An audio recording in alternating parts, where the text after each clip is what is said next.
सो hey guys, कैसे हो आप सभी लोग। Welcome back to my channel एजी अनाए मांगा। तो गाइस, आज मैं एक्सप्लेन करने जा रहा हूँ बुक ऑफ एस्पर के एपिसोड नंबर 670 को, जो कि काफी ज्यादा अमेजिंग होने वाला है। इसलिए पहले वीडियो को like, share, comment and hype जरूर से कर देना। बाकी जिन लोगों ने भी अभी तक इसका पिछला एपिसोड नहीं देखा है, तो मैंने उस एपिसोड का लिंक इस वीडियो के नीचे डिस्क्रिप्शन में दे दिया है। आप लोग जाकर के पहले उस एपिसोड को देख लीजिए। बाकी जिन्होंने देख लिया है तो उनके लिए शुरू करते हैं हमारा आज का ये वाला एपिसोड। लेकिन उससे पहले सौरभ, दीपयोती, राजवंशी, आदर्श, निषाद, धृषाद, शिव प्रसाद, Raj Singh and Karan IU7, thank you for joining and rejoining Zufan Silver Demons। और बाकी के लोग भी ज्वाइन बटन पर जाकर के मेंबरशिप को ज्वाइन कर सकते हैं। बाकी अब इस एपिसोड की स्टार्टिंग में हमें एल्डरियान को दिखाया जाता है, जो कि जूफेन की बात पर जूफेन को बताते हुए कहते हैं कि हाँ, जो कोई भी दाव को सबसे ज्यादा परफ्यू करता है वही लव को भी कंट्रोल कर लेता है। मैं हमेशा से ही अपनी पूरी जिंदगी डीमन स्कैमिंग साइट में रह करके ये ऑब्जर्व करना चाहता हूँ कि कितने लोग दाव को समझने की कोशिश करते हैं, उनमें से कई सारे तो यूं ही फेल हो जाते हैं और भटक जाते हैं, जबकि सिर्फ कुछ चंद भरी ट्रू दाव तक पहुंच पाते हैं। हमारे सेट के ये रूल्स भी तो सिर्फ और सिर्फ कल्टीवेशन के रास्ते को प्रोटेक्ट करने के लिए बने हैं, ना कि उनके ही रुकावट के लिए। लेकिन जब से तुम यहाँ आए हो, हमारी लगातार एक दूसरे से इतनी सारी बातें हुई हैं, तब से मुझे ये पता चला है कि हर किसी का अपना खुद का एक रास्ता होता है और सिर्फ सच्ची दाव पर चलने वाला ही अपने खुद के रास्ते बनाता है। इवन कि हमारे 4 स्कैमिंग डीमंस भी, जो कि हमेशा खून के ही प्यास में रहते थे, क्योंकि किसी की भी कोई बात नहीं मानते थे, वो भी तुम्हारे साथ रह करके पूरी तरीके से बदल गए। गुईहू, जो कि पूरी तरीके से सीवेज था, उसके अपनी पावर्स पर कोई कंट्रोल ही नहीं था, उसको भी तुमने पूरी तरीके से सबड्यू कर दिया। जिसके बाद एक के बाद एक एल्डर्स आए, जिन्होंने अपने दाव हर्ट को रिवील किया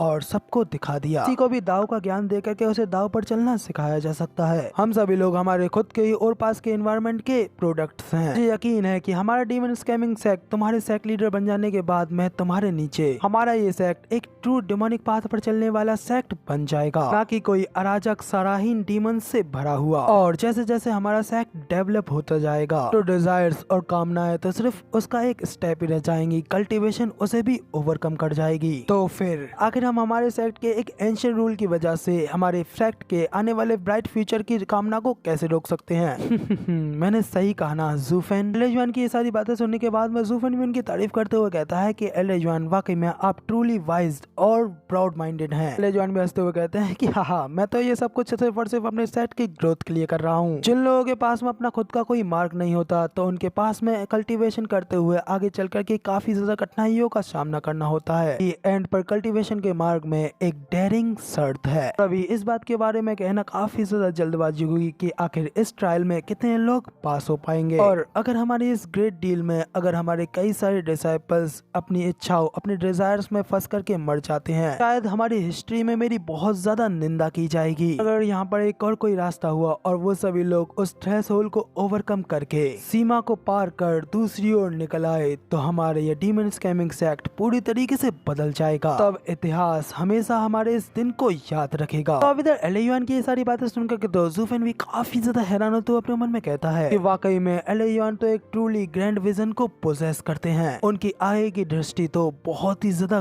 ग्रैंड है। एल्डरियान अभी भी खुश होते हुए जूफेन से कह रहे होते हैं कि इसके अलावा डीमन स्कैमिंग सेक्ट में कल एक ग्रैंड वेडिंग होगी। आखिरकार उसके बाद में तुम हमेशा के लिए हमारी इस जगह के ही हो जाओगे। तो जूफेन भी स्माइल करते हुए कहते हैं कि और इसके साथ एल्डरियान मुझे इस जगह से पूरी तरीके से बांध रहे हैं। सब सोचते हुए फिर जूफेन भी अपने कदमों को आगे बढ़ाता है और सभी लोगों के सामने आते हुए अपने हाथ को ऊपर कर सभी लोगों से कहता है, सभी लोग मेरी बात ये ध्यान से सुनो, आज से ये चीज सभी लोगों के लिए लागू होती है। हमारे सेक्ट में हर किसी के लिए फर्टिलाइजेशन, शादी, भाईचारा, ये सारी चीजें फॉरबिडन नहीं रही। आपके नए सेक्ट लीडर के रूप में मेरा पहला ऑर्डर यही है कि हमारे उस पुराने नियम को खत्म कर दिया जाए। तो जूफेन की ये बात सुनकर के कि जूफेन पुराने नियम को खत्म कर रहा है, वो सुनकर के सभी लोग हैरानी से जूफेन को ही देखते रह जाते हैं। जबकि वेनिवल सी के साइड वाले एल्डर्स उनसे कह रहे होते हैं कि वेनिवल सी, ये बदमाश तो बहुत ही ज्यादा बदतमीज है, इसकी हिम्मत कैसे हुई हमारे एंसेस्टर के बनाए हुए नियमों को तोड़ने की? क्या अब आप भी इस सबके बीच में कुछ नहीं बोलने वाले हैं? उस एल्डर की ये बात सुन वेनिवल सी भी गुस्से में भड़कते हुए से कहते हैं कि बकवास करना बंद रख, तू अभी भी मुझे बीच में कुछ बुलवा करके यहाँ पे मरा हुआ देखना चाहता है, तो ये साफ साफ नहीं नहीं दिख रहा है कि ज़ूफेन और ज़िवुये आखिरकार एंड पे समझौता कर चुके हैं और अब उनके पास में अपने घर को क्लीन करने के लिए किसी भी रीजन को देने की कोई जरूरत नहीं है। फिर भी तुम ये चाहते हो कि अब मैं उनका ध्यान अपनी ओर खींच लूं। बकवास बंद कर, मरे होने से अच्छा तो यहाँ पे आराम से खड़े रहना है। कहते हुए फिर वेंडिवसी ज़ूफेन को कोसते हुए कहते हैं कि शाबाश ज़ूफेन, जितना चाहे अब तुम इतना घमंडी हो सकते हो, लेकिन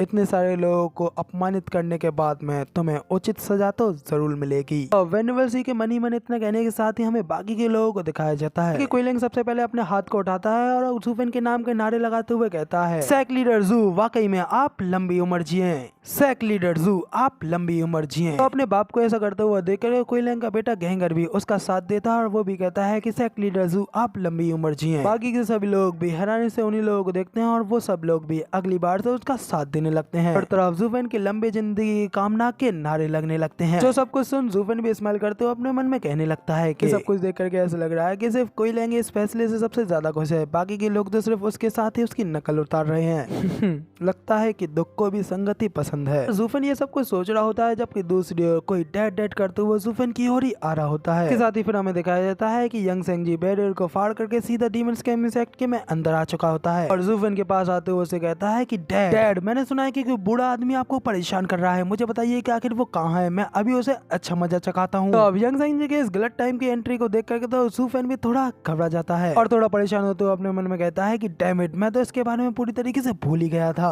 इधर साइड पे वहाँ यंग सेंजी को देख एल्डर जुआन भी हंसते हुए ज़ूफेन से कहते हैं कि क्या यही वो आर्मी है जैसे कि तुमने बाहर खड़ा किया था? वाकई में ज़ूफेन, तुम तो बहुत ही ज्यादा सतर्क इंसान हो। लगता है कि सेक्ट के आधे से अधिक एल्डर्स भी तुम्हारे लिए काफी नहीं है, इसलिए तुमने अपनी मदद के लिए बैकअप में और ज्यादा अधिक लोग भी बुला लिए। मैं शर्त लगाता हूँ कि आपको किसी और की जरूरत भी नहीं पड़ेगी और तब तो बिल्कुल भी नहीं जब तुम्हारे साथ में तुम्हारा ये सन की बेटा हो। तुम चाहो तो इसके साथ में अकेले ही हमारे पूरे के पूरे सेक्ट को कुचल दो, जैसे कि तुमने मिस्टिकल हेवन सेक्ट के साथ में किया। एल्डर जुआन की ये बात सुन ज़ूफेन भी थोड़ा हैरान हो तो उनसे पूछता है कि एल्डर जुआन, क्या आप पहले से इसके बारे में जानते हैं? एल्डर जुआन भी उसे घूरते हुए कहते हैं कि हाँ ऑफ कोर्स, और क्या मुझे नहीं पता होगा इसके बारे में? और तुम्हें क्या लगता है कि एक हाई वेनेबल होने के नाते मैं तुम्हें इतनी आसानी से हमारे सेक्ट के इतने सारे एक्सपर्ट्स को यहाँ से ले जाने देता? मैंने खुद अपनी इन आंखों से तुम्हारे सारे मूव्स को देखा है, जो कुछ भी तुमने अब तक किया था। इसीलिए तो मैं तुम्हारे साथ में कभी वायलेशन, लड़ाई का रास्ता नहीं लेना चाहता था, क्योंकि मुझे पता है कि तुम्हारा बेटा बहुत ज्यादा अजीब है, चाहे तो साला हमारे सेट को खेल खेल में ही बर्बाद कर दे और मैं उसे रोक भी नहीं पाऊंगा। तो एल्डर जुआन की उस बात पर फिर दोनों ही लोग जोर जोर से हंसने लगते हैं। साथ में उन दोनों की ये बातें यहाँ पे खत्म होती हैं और अगले सीन में हमें दिखाया जाता है मैंने यंग सेंजी को शांत कर दिया होता है और तब यंग सेंजी के सामने ज़ूफेन की बंदी यानी कि किंगचन आती है और उससे प्यार से बातें करने लगती है। तो उसकी सारी प्यारी प्यारी बातों से यंग सेंजी भी पिघलने लगता है और फिर अगले सीन में सेक्ट लीडर ज़िवुये भी अपनी सेक्ट की सील को ज़ूफेन के हाथों में थमाने लगता है। ये पूरा दिन गुजर जाता है और ज़ूफेन ऑफिशियली तौर पर डीमनस गेमिंग सेक्ट का नया सेक्ट लीडर बन जाता है, जबकि फाइनली अगला दिन ज़ूफेन की मैरिज सेरेमनी का होता है। लेकिन शादियों के सीजन में ज़ूफेन का भी डीमनस गेमिंग सेक्ट पूरी तरीके से दुल्हन की तरह सजा दिया गया होता है। तरफ खुशियां हो रही होती हैं, पटाखे जल रहे होते हैं, चारों ओर रोशनियां खोल रही होती हैं। मस्त ज़ूफेन की शादी में बैठ करके ज़ूफेन की शादी का मजा उठा रहा होता है, बैंक्वेट के मजा ले रहे होते हैं। सभी लोग एक दूसरे के साथ में खुशियां बांट रहे होते हैं, एक दूसरे के साथ में मजाक कर रहे होते हैं और इस खुशी के दिन पर हर कोई दावत का मजा लूट रहा होता है। साइड पे हमें यूएर यूनाई और चारों डीमंस को भी दिखाया जाता है। सभी लोग भी मस्त हंसी मजाक एक दूसरे के साथ में कर रहे होते हैं और शादी का मजा लूट रहे होते हैं। वहीं पे उन सभी लोगों के पीछे हमें पुराने सेक्ट लीडर ज़िवुये को दिखाया जाता है। वो भी खुशी में नहीं तो गम में मस्त दारू पी रहा होता है। सबसे ज्यादा दुख में वही होता है, इसलिए वो दारू पे दारू पीते हुए गुस्से में कह रहा होता है, तू कमीने ज़ूफेन, तुमने मेरा सब कुछ छीन लिया। मैं कसम खाता हूँ एक दिन मैं तुझे जरूर पकड़ूंगा और तू मेरे हाथों से नहीं निकल पाएगा। तो बस उस दिन का इंतजार कर जिस दिन मैं तुझसे इस सब बेइज्जती का बदला लूंगा। तो उसी वक्त वुये के गम में वुये का साथ देने के लिए, उसको थोड़ा दिलासा देने के लिए वेनेबल यानी भी उसके पास में आते हैं और उससे कहते हैं, ये यार तुम अभी भी उन सब चीजों के लिए इतना ज्यादा गुस्सा हो? सब कुछ आखिर सिर्फ सेक्ट लीडर की सीट के लिए ही तो था, आखिर उसमें इतना कुछ बड़ा क्या था? मैं नहीं लगता है कि एक वेनेबल बनना भी एक काफी बड़ी चीज है कि एक सेक्ट लीडर के अपोजिट तो वेनेबल के पास में और ज्यादा फ्रीडम होता है। वेनेबल की ये बात सुन वुये भी उनसे कहता है कि आखिर अब तुम यहाँ पर क्या कर रहे हो? क्या तुम भी अभी ज़ूफेन की साइड पर ही नहीं हो? जाओ यहाँ से और उन सभी लोगों के साथ मजे लुटो जो सब लोग मेरा यहाँ पे मजाक उड़ा रहे हैं। फिर तुम खुद पर्सनली यहाँ पे मेरा मजाक उड़ाने के लिए आए हो? सचमुच जब एक चीता पहाड़ से गिर जाता है और जख्मी हो जाता है तो तब कुत्ते भी उसे बुली करने लगते हैं। ये लेबर ऑफिस के बूढ़े और ये ज़ूफेन मुझे